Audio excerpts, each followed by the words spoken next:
Red Bull reveals new reality about their competitiveness. Lando's pole positions reveal key development about McLaren, and Lewis Hamilton ready to fight for the win. Do consider subscribing. Let's get straight into the latest F1 news. Max Verstappen has admitted that Red Bull's F1 dominance has completely gone, with the RB20 car not good enough in Spanish Grand Prix qualifying. Having produced the most dominant season in history in F1 2023, winning 21 of a possible 22 races as Verstappen eased to a third consecutive world championship, Red Bull were hotly tipped to crush the opposition once again in F1 2024. Yet despite starting the year with 4 victories, including 3 1-2 finishes for Verstappen and teammate Sergio Perez, across the first 5 races, Red Bull have faced a renewed threat from Ferrari, McLaren, and Mercedes over recent weeks.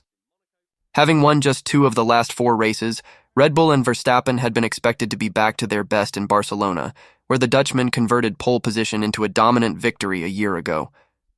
However, Verstappen was pipped to pole by McLaren driver Lando Norris, who claimed his second career pole position just weeks after collecting his maiden F1 victory in Miami. After Verstappen could only manage 6th in Monaco last month, the 3-time world champion's father Jos declared that Red Bull's period of dominance had come to an end. And after coming up short against Norris and McLaren at the Circuit de Barcelona-Catalunya, the 26-year-old himself admitted that the team's advantage has now completely gone, and urged the team to respond with upgrades to the RB20. Asked if this is a wake-up call for Red Bull, he told media, including PlanetF1.com, "I think we are pretty much very awake already with what's happening. We need to push on, we need to bring parts faster, better. We had a very dominant car last year. That is completely gone naturally, and we just need to really try and make a step ahead again." Verstappen's failure to take pole in Spain comes after a troubled series of races for Red Bull, with the RB20 struggling over the curbs at Imola, Monaco, and Canada. The Dutchman described the Spanish GP weekend as clean by comparison, but was frustrated to miss out on pole at a circuit theoretically suited to the Red Bull package. Asked how this weekend has compared to recent races, Verstappen said, "I think it's been okay, but not good enough clearly. On this kind of track, I was hoping, of course, to be ahead. But the other teams are catching up, and we've seen this already in the last few races, so it's definitely a lot harder. We need to do everything perfect to be first, and we just need to bring more performance to the car. We had no issues from what we've experienced in the last few weeks, but it took a bit of fine-tuning again to get the car quick. But I don't feel like it's always just fine-tuning. Sometimes also it just seems like we are lacking a bit of pace, so we need to just try and be more competitive." Lando Norris took a thrilling pole position for the Spanish Grand Prix, pipping Max Verstappen by 0.02 of a second in a gripping session at the Circuit de Barcelona-Catalunya. Lewis Hamilton and George Russell will line up behind on Sunday, with McLaren driver Norris putting together an excellent lap to beat Verstappen on Saturday in yet another entertaining qualifying session in the 2024 season. The session started moments after Lance Stroll and Charles Leclerc were both reprimanded for FP3 incidents with Lewis Hamilton and Lando Norris, respectively, escaping penalties for qualifying so they could take part without fear of dropping down the grid. One person having a penalty hanging over him, however, was Sergio Perez, who will drop 3 places on Sunday after driving his car back to the pit lane last time out in Canada in an unsafe condition, after crashing on a drying track. A 1:13.090 was the opening gambit from the Red Bull driver, but Max Verstappen went much faster than that in Q1. A 1:12.306 comfortably the fastest time seen over the weekend so far. Lando Norris was not far behind, though, only 0.080s down on the reigning world champion as the fight for pole looked on early in the session, with Leclerc then pipping Verstappen's time, and home hero Carlos Sainz, fastest in FP3, going a 10th behind. But Q1 was all about losing the slowest 5 drivers from qualifying, with the Circuit de Barcelona-Catalunya a hive of activity in the final moments of the opening session as the drivers battled to avoid the drop zone. Alex Albon went first and moved his Williams up to 12th initially, but the flurry of laps afterwards would see him and teammate Logan Sargent both relegated to the back row of the grid come session's end. Both RB drivers, Yuki Tsunoda and Daniel Ricciardo, will line up on the 9th row of the grid together, while the Haas of Kevin Magnussen also dropped out, just half a tenth behind the Aston Martin of Stroll, who made it through to Q2 in another extremely tight dropped into the 111s as their pace and the grip on track ramped up. Verstappen clocking a 1:11.653, 2/10ths ahead of Norris, who in turn was 2/1000ths ahead of his former McLaren teammate Sainz on their first runs. Lewis Hamilton, on used tires for his first run, was 13th and in need of another go to get his way into the top 10, with all eyes on the final flying laps of Q2 to see who would make the cut for the top 10 shootout. Perez had dropped into the bottom 5 by the time he got to the line, but was able to improve to P7, with both Alpine drivers having got themselves into the top 10 in an impressive showing. Those to miss out were Fernando Alonso in 11th, Valtteri Bottas, Nico Hülkenberg, the sister Aston Martin of Stroll, and Zhou Guanyu in the Sauber. But such was the closeness of Q2, Verstappen's benchmark time in the session, and Alonso in P11 were only 0.475s apart. Onwards to Q3, and the showing from Verstappen in Q2 appeared to make him slight favorite for pole, but the closeness of the pack meant who would actually take the P1 grid slot was still highly competitive. A 1:11.673 was Verstappen's opener, 2/10ths clear of the highest-ranked home driver in Sainz, but McLaren driver Norris went quicker than the Red Bull driver through the first 2 sectors. He lost time through the final part of the lap, however, and slotted in second place. Hamilton was also marginally up on Verstappen through the first 2 sectors, but like Norris lost a little bit of time in the third sector to be third quickest after the first runs, with the top 6 drivers within 0.276s heading into the final runs of Spanish Grand Prix qualifying. Oscar Piastri had been up on Verstappen's best through the first 2 sectors, but ran wide into the gravel at turn 12 and lost momentum on his lap, meaning he did not clock a time in Q3. Both Sainz and Leclerc were also able to improve, but not enough to topple Verstappen, who improved further to put himself 3/10ths clear.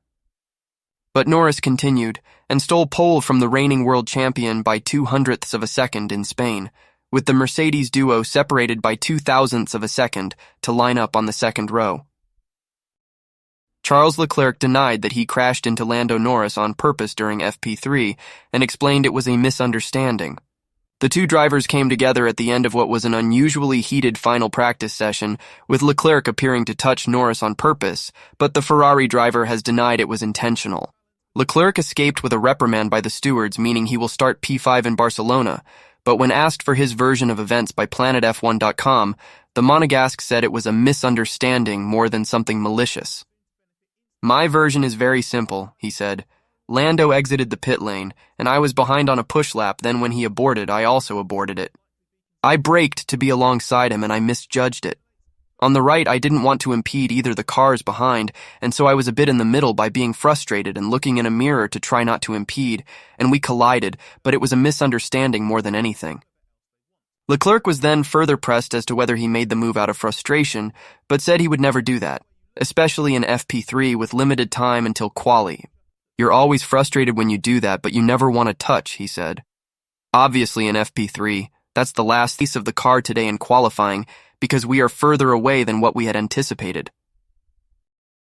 Lewis Hamilton believes Mercedes are much closer to Red Bull and McLaren than it looks at the Spanish Grand Prix, claiming the real gap to pole position could be as small as 1/10.5. Mercedes produced their most convincing performance of F1 2024 at the last race in Canada, where Hamilton's teammate George Russell claimed the team's first podium finish of the season after beating Max Verstappen's Red Bull to pole position.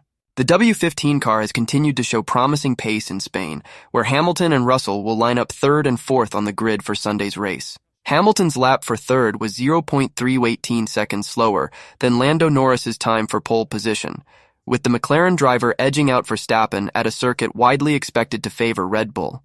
Appearing in the post-qualifying press conference, Hamilton admitted a deficit of 0.3 is a pretty big chunk of time, but felt he could have been closer to the front with a more complete lap. And with Mercedes making encouraging progress over recent races, Hamilton is hopeful that it is a matter of time before the W15 is properly in range of Red Bull and McLaren. He told media, including PlanetF1.com, 0.3 off? That's a pretty big chunk. For a track like this, it's not too bad, I think. Through the lap, there's a little bit of time I could have made up. I think I probably could have been 0.2 behind instead, but still they have a slight advantage. But for us to be that close on a track like this is a real good showing that we're going in the right direction. We've got some improvements that we need to bring over the next few races in order for us to be properly in range of those guys. Hamilton went on to declare that the W15 feels more and more like a race car on track, with Mercedes' newfound consistency a huge benefit after frustrating fluctuations in performance earlier this season. It's been a long time coming for us as a team, so for us to be in this position where we're third and fourth and starting to be more consistent in that realm is huge, he told Sky F1. A really big, huge thanks to everyone back to the factory, and it's really down to everyone there that's put in the extra hours into bringing upgrades, bringing them fast, keep them refreshing them to be designing and really assisting and helping move this car in the right direction. It's getting more and more enjoyable to drive, more and more like a race car. We're not really that far away. I think the real gap is probably a 10.5 maybe. Hamilton will go in search of his first podium since the 2023 Mexican Grand Prix on Sunday, with the 7-time world champion currently on a run of 12 races without a top 3 finish. He remains without a victory since the penultimate race of the 2021 campaign in Saudi Arabia, which came 7 days before he was dethroned by Verstappen in highly controversial circumstances at the infamous season finale in Abu Dhabi. Toto Wolff has said that Alpine need to take their decisions amid rumors that Mercedes could replace Renault as the Enstone team's engine supplier from the F1 2026 season. Reports this week claimed Alpine's parent company Renault is considering ending its engine project in favor of a power unit supply deal for the new regulations set to be introduced in F1 2026. The French manufacturer has struggled to master the demands of F1's V6 hybrid era since 2014, with former team principal Otmar Safnauer revealing last year that Renault are significantly down on power compared to fellow engine builders Mercedes, Ferrari, and Honda. Team Enstone have been associated with Renault almost throughout the team's history, but ran customer Mercedes engines for the 2015 season while competing as Lotus. With Mercedes widely tipped to ace the new rules, it has been speculated that Alpine, currently 8th in the constructors' standings having scored just 5 points across the first 9 races of this season, could try to rekindle the relationship from F1 2026. Alpine announced on Friday that controversial former boss Flavio Briatore, who previously led the team to world championship success with Michael Schumacher and Fernando Alonso, has returned to Enstone as an executive advisor as Renault looked to get their project back on track. Appearing in the team representatives' press conference alongside Alpine team principal Bruno Famin, Wolff claimed Mercedes are not involved in talks about how Renault should proceed towards F1 2026. He told media, including PlanetF1.com, "I think, most of all, Bruno and Flavio and Luca De Meo, Renault CEO, are in the process of assessing what that 2026 package looks like, and there's nothing we can see or involve ourselves in that. I've seen the rumors, I've seen the chats that are going on, but at this stage, Alpine needs to take their decisions, and we are on the outside of that." Alpine's F1 project is split between 2 facilities, with the chassis constructed at the Enstone factory and the engine developed at Viry-Châtillon near Paris. Asked if Renault's F1 2026 engine plans are on track, Famin said, "I'm quite happy with what is being done in Viry. We are working well. We have quite high-level targets, I think. For the time being, we are optimistic in our ability to reach that target, and people have been very focused for a lot of months on this target, and we're all pushing to reach it. I am not optimistic, I'm just saying we're on track for getting there. We know we are going to have some problems which are just normal with this kind of very complex project. On the rumors of dropping the engine project, we just don't comment on rumors. We owe a lot of respect for everybody in Viry working on that project, and the worst thing would be to comment on the rumors." Asked specifically if Alpine would be open to a Mercedes engine supply from F1 2026, he said, "On our side, we are really focused in really developing the performance of the car and improving the team. That's why I'm happy to welcome Flavio on board. We have a lot to do. Our car this year is not at the level we wanted. We have got the support now." David Sanchez, as technical director, has been doing a very good job in Enstone for a few weeks now, and we hope to be able to improve our car by the end of the year to work on the 2025 car, and to, of course, to look at the 2026 generation car and engine, and we are really focused on that. When we have something to tell you, we will say, but for the time being, we are really focused on making the plan for gaining performance faster and better, thanks to our recent report. Mercedes currently supply 3 customers, McLaren, Aston Martin, and Williams, on the F1 2024 grid, with Renault lacking a customer team since their relationship with McLaren ended at the end of 2020. Thanks for watching the video, everyone. See you in the next one.